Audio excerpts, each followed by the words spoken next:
Having traveled over 2,000 kilometers across Central Asia, it was now time for me to enter the heart of Central Asia's Silk Road history. In the first half of this video, I explore the wondrous ancient Islamic architecture that Samarkand is famous for. Can you see the beautifully designed mausoleums? This was built a long time ago. We then take an evening train about 250 kilometers west to the quaint desert town of Bukhara. Filled with more rustic old architecture, we soak in the atmosphere of the markets and historical tea houses.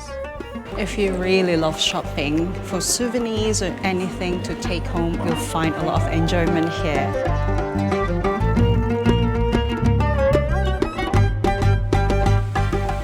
Hello, good morning. Welcome to another video. Welcome to Samarkand. So I've arrived here in Samarkand after crossing the border from Tajikistan. Samarkand is one of the most touristy places I've been so far in my travels. Samarkand, apart from Tashkent, Bukhara and Khiva, are the main attractions in Uzbekistan.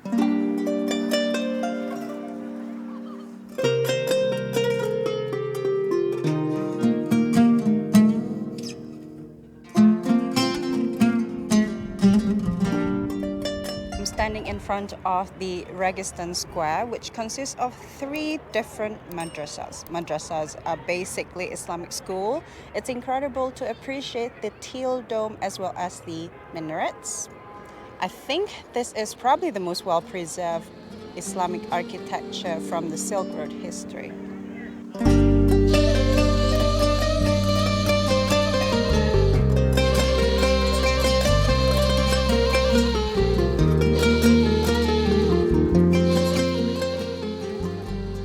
So just right next to Registan Square, there is a designated park to sit down and cool down because there is also an ice cream shop over there. So it comes in handy because Samarkand's weather can be really hot. Given the hotter temperature of Uzbekistan, I would highly recommend visiting during spring or autumn, because I think sometimes even during spring the heat can feel like it's actually summer already. But obviously it's nice to have so many flowers blooming. It adds to the color. So yeah, I think that's much better temperature and weather.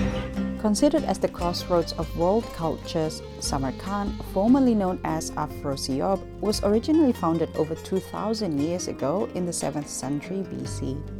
Most of the incredibly well-preserved monuments you see today were built in the Timurid period between the 14th and 15th centuries. Now a UNESCO World Heritage Site, Samarkand draws thousands of tourists each year.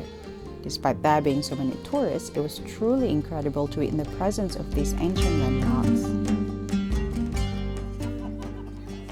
Welcome to Shah-e-Zinda, which is basically one of the historical landmarks in Samarkand. This is basically a cemetery site with colorful tombs and also beautiful historical mosaic. It's perfect in the afternoon. Once the tourists have left, also take the time to just sink in this beauty that surrounds you.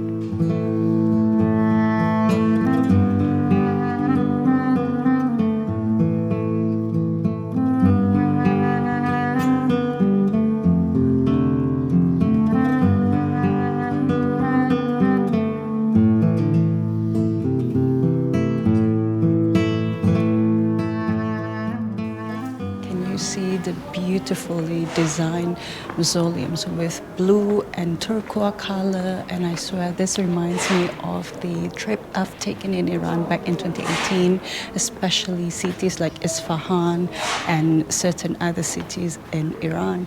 And it's incredible how I'm able to take a closer look into one of this mausoleum and how this was built a long time ago and still well preserved.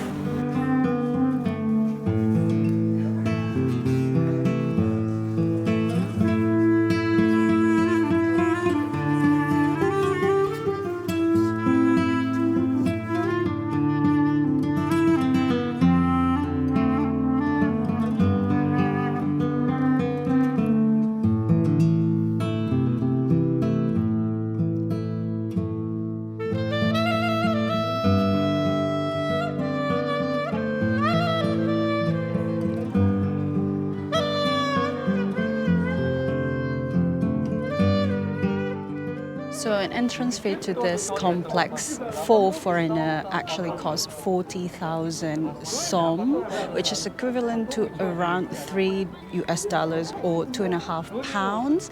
You can pay either with cash or cards. Samarkand being one of the most touristy places in Uzbekistan will require an entrance fee to every little historical landmarks that you are visiting. And I suppose if you visit every single landmark, it could add up. So you can selectively choose which one that benefit you the most or interests you the most, and probably leave out the others and observe that from the outside. We spent the rest of our time in Samarkand visiting the other various historical sites.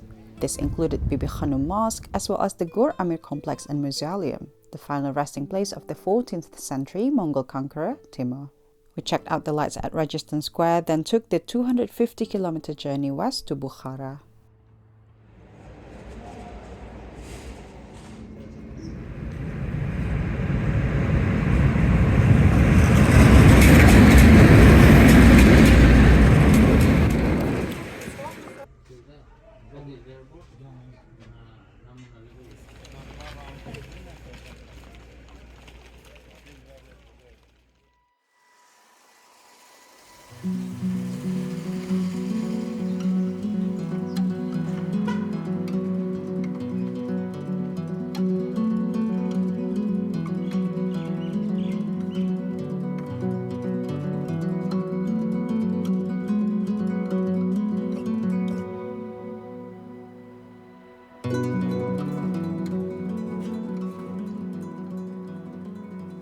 Good morning from Bukhara. I am currently staying at Nostalgia Boutique Hotel, and I thought of showing you around a little bit because I've only been staying at a hostel throughout my travel in Central Asia, and I thought, why not show you what the hotel looks like in Bukhara? Let's go.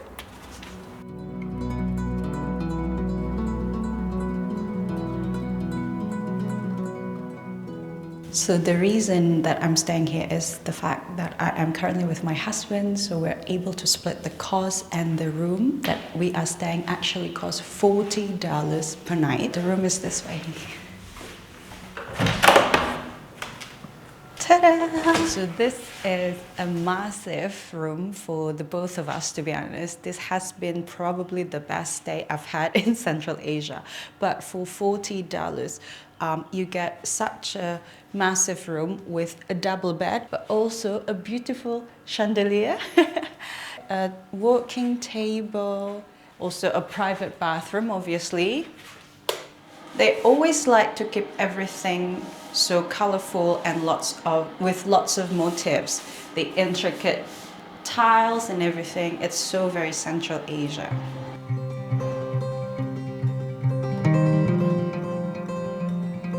So what's great about the $40 room rate? It comes with a beautiful spread of breakfast. Can you imagine that? These are for 2 people. May as well like 4 people all together join. We've got a selection of manta over here, which is basically like steamed dumpling, usually filled with cheese or meat. We've got a selection of samosa, that's like very common to find in Central Asia, usually filled with lamb meat and a bit of potato. Probably this biscuit. This is just fried dough. Fresh salad over here, which is very appreciated because in Central Asia the diet could be very heavy with regards to bread and meat and, of course, cherries. It's the spring season, therefore it makes it like the perfect season to enjoy cherry.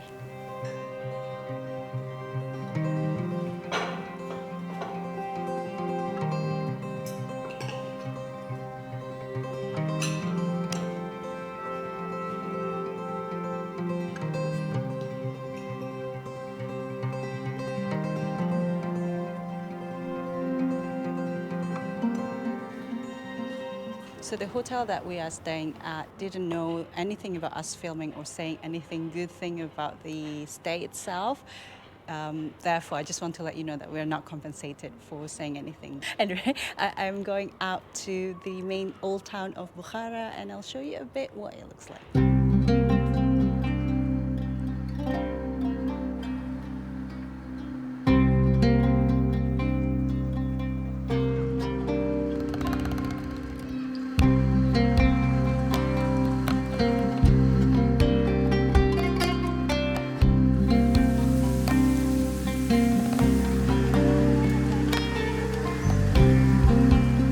So currently we are walking alongside the pool over there, and if you can see, there is somewhat a shop that sells drinks or tea, and locals are enjoying the weather as well.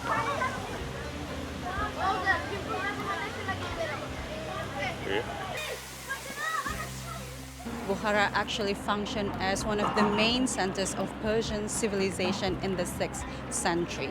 I think what I like about Bukhara is that it feels a bit more intimate as a tourist hotspot in comparison to the flashy Samarkand. This is Nadir Divan Begi Madrasa, which was initially built as a caravanserai or like inns for travelers.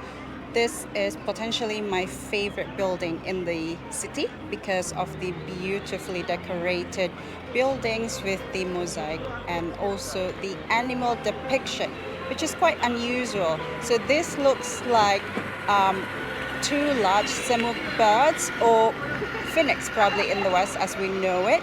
And this is a representation of Persian mythology.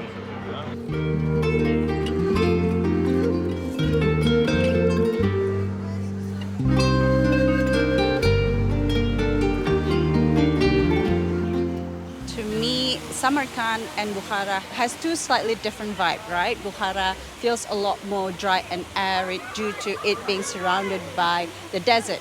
And therefore, during the day like this, it gets really hot and dry. And in the way that I would solve that issue is by sitting in one of the tea houses that's scattered around this area.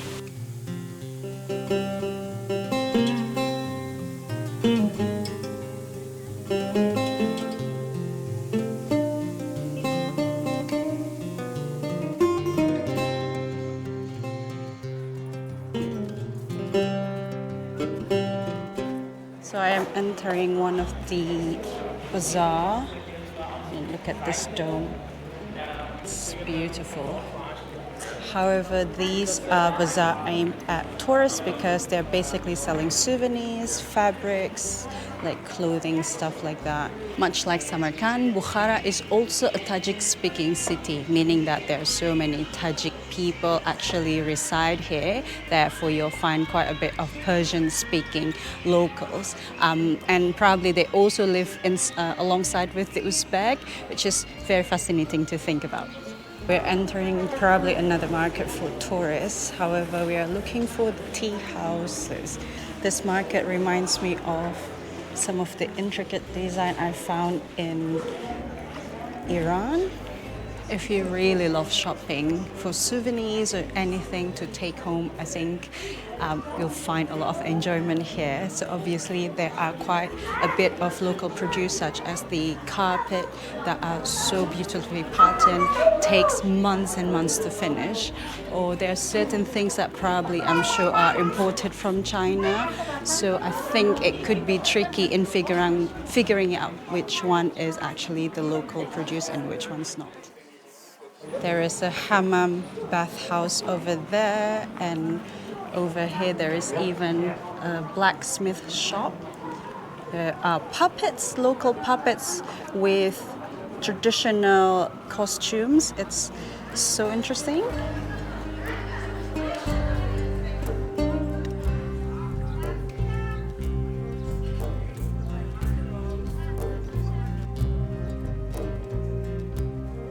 We found a tea house. It says open, although the doors are closed.